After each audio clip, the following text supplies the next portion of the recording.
The title of his speech is The Horseshoe Hair Club for Men. Rick Barron. Rick Barron, The Horseshoe Hair Club for Men. Rick? Thank you, Don.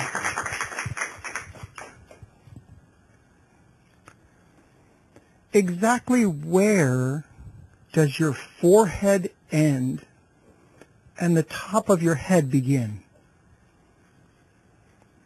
I've been asking myself that question since I was a sophomore in high school, where I noticed that my forehead started growing. Being curious, I wanted to know what my hair would look like over time. And I'd always been told that you could find out by looking at your mother's father, that genetically we inherited that from our maternal grandfather. So I pulled out a picture of Grandpa Schwegler and took a look. He's got a full head of long white hair. Obviously, that's not the explanation. So I came up with my own. And my explanation was that it was all of that brain energy was creating so much heat that it was just burning the hair off the top of my head. Obviously, as a 16-year-old, there was really only one thing on my mind. Probably algebra or geometry, something like that. Certainly not enough brain power required to torch the hair off the top of my head. Not really a theory that I could subscribe to. As I made it into my 30s, I was unfortunate enough to see a picture of myself from the back and noticed that I was developing a hole in my haircut. How did that happen? Now there was competition. Not only was my forehead growing, but the back of my head was trying to catch up with it as well. I mean, it was double-sided. What's up with that? And that's when I resigned myself to the fact that I would be joining the Horseshoe Hair Club for Men. There's a lot of members. If you scan the audience, you'll see that there's members here present with us today. And in my 30s, I decided that I would enter the club gracefully. And that's when I took it upon myself to use my current haircut, to just shave it all off. Just take it all off. Because there was no sense in covering it up. You know, you've seen those guys. You know, the ones that did the comb over, where they've got a foot of hair just above one ear that they comb all the way over to the other side. You know, rearranging it on the top of their head, trying to make it look like they've got hair. Who do they really think they're fooling? I don't know. And the first time I saw one of those guys in a windstorm, I saw how hazardous that haircut really was, as it was flying around all over the place, almost took out a couple of eyeballs. My goodness, what are they thinking? I don't know.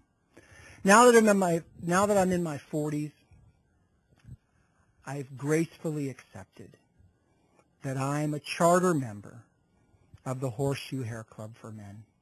And every month I see my forehead growing bigger and bigger and bigger. It just continues to grow. And if you'll notice that a lot of the people in the club choose to grow other facial hair. And I'm not sure exactly why they do it, but a lot of times you'll see club members with goatees or with mustaches or with those big chopped sideburns on the side, you know. But a lot of times full beards, I see it quite frequently.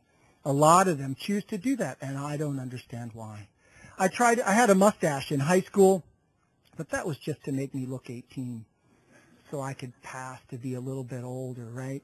I took a long vacation to Asia one year, and I didn't shave for the whole time. I grew a beard. I came back, I even got my passport photo taken. I almost looked like a terrorist with this full beard there, and And what I discovered was that it was harder to trim it than it was to just shave it off.